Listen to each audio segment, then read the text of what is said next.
circumference, inflammation. Talking about meta. And when you look at the studies behind that, there was a study published in 2019 that showed 1 in 8 people have optimal metabolic health.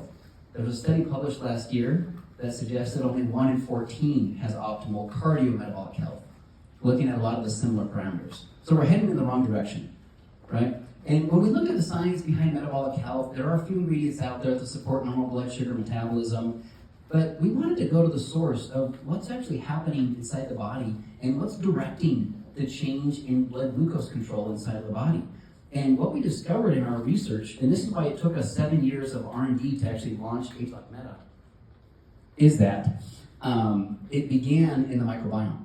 We learned that the microbiome plays a direct role in how efficient your body regulates blood glucose, okay? And so what we did in our discovery, we began in vitro. Oh, this is where I could draw something really fun. I put it over here. Okay, good. So we have Tanner, right? And absorb food, goes here, and then we have these really long intestines. On the barrier of our intestinal lining, so we have the small intestine, the large intestine, after it bypasses through the stomach, goes through your esophagus, right? We have all of these bacteria, okay? We have a layer of gunk and stuff, and then we have one layer of cells, intestinal cells, okay? Well, this one layer of cells is actually crucial. It works and interacts with the microbiome, with this mucus layer that we have, and it impacts systemically the rest of the body. So what we did in our first study is we said, you know what, let's take some of these intestinal cells, let's apply inflammation. You know what inflammation does to these intestinal cells? Yeah, it's not good. It damages the cells, it makes them more permeable. Permeable is another word for leaky, right? So when you have inflammation, you have these cells that become more leaky, so stuff travels through that probably shouldn't be traveling through the cells. And what we did is we tested a whole bunch of different types of anthocyanins, these powerful berry extracts that we know people are not getting a lot of from diet alone. And what happened is with the cyanidin and delphinidin, these two attenuated the negative impact of inflammation on these intestinal cells. Wow. AKA, even with inflammation, they reversed that effect. They were so protected against these cells that were leaky because of inflammation. And you get inflammation, right, from your diet, from your lifestyle, from sickness, from so many different things. And for many people, there's this chronic level of inflammation that begins in the gut and it spreads systemically. But yeah, so that was the beginning of, wow, these two are very powerful. And there's other types of anthocyanins, like I know everyone's looking at delphinidin and pituitinin and peonidin and all these different types that are found in things like cherries and red wine and all these different sources. They didn't have any effect. They didn't do anything. So very, very specifically, these ones were the most effective.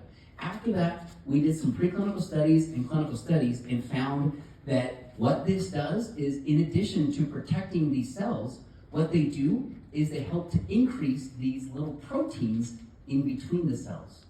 So in addition to how leaky the cell is, part of that leakiness is not only intracellularly, but in those gaps, right? They call them tight junction proteins or gap proteins. So these are proteins that are kind of like the glue that holds these cells together. What we've discovered is that these help to boost these proteins. So you have this glue effect of tightening up your cells to strengthen your overall just intestines and that barrier function that we have. And this is the barrier that we have to the outside world. You think about the skin, I mean, how many layers of skin cells you have? It's multiple layers of skin cells. You have one layer, just one layer of cells. So you want to make sure these are tight and plump and functioning properly, because this is impacting your systemic body. So after doing that, what we discovered is if we can negate that effect of inflammation, we can increase these tight junction proteins. What is the effect that this has in the body? And we discovered this has a very powerful effect on your body's metabolism.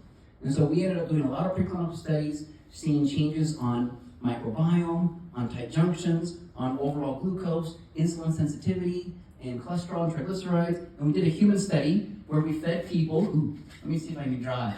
Here's a yummy croissant sandwich. There's a piece of sausage in the middle, there's a little bit of cheese, and we dripped some palm oil on top of it.